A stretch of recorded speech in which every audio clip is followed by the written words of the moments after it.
Specialized. This guy really stands out in the craftsmanship arena. You know, you look at the bike, it's got a lot of really dialed little details that only a big brand can bring to the market. You know, it's got the SWAT thing going on. Even the cable routing is super dialed in a lot of locations. It shows up with shrink wrap on the cables, like that's pretty cool. The balance on that bike is perhaps one of the best, but it's a little taxing. It's definitely built for the rider that can manhandle that thing and hang on to it. And I think a lot of that balance comes from running the dual coil setup. It's got a coil up front, coil out back. Sometimes when you put a coil shock on a bike like the Evil, right, it suffers from, or it suffers when pumping and jumping.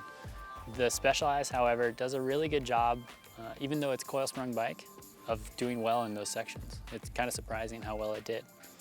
Cornering, phenomenal on this bike. I think a lot of that comes down to the tire choice. Those new Butchers are sick.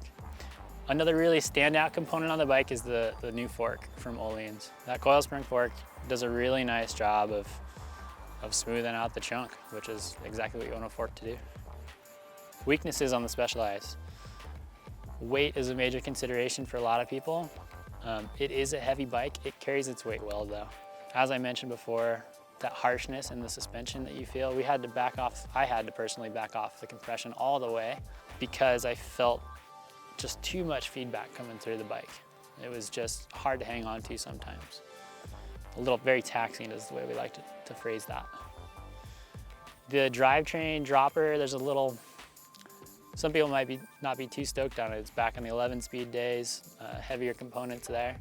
And the dropper, it's a unique concept. It's pretty rad. The bike does look sick when the seat's down, but we had a lot of jiggle issues with it, so it adds some noise to the bike. And the front of the seat does feel like it's kind of in the way sometimes. And uphill performance is another one that's a little bit of it's a chore to pedal that guy. Again, it might come down to the weight and the coil sprung suspension. Bottom line, I think the Specialized is for a higher level rider.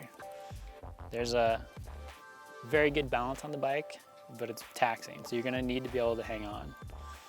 You can feel the terrain through this guy, which means you can feel the undulations in the trail really well, which a lot of people like to be able to feel what's going on. Limited use range though. I feel like the Evil, because it's heavier, it's a bigger bike, it's a little slower to pedal. It's not really gonna suit a lot of people that wanna go out and put in a bunch of miles. But if you're smashing laps at the park, you're racing enduro, definitely consider it.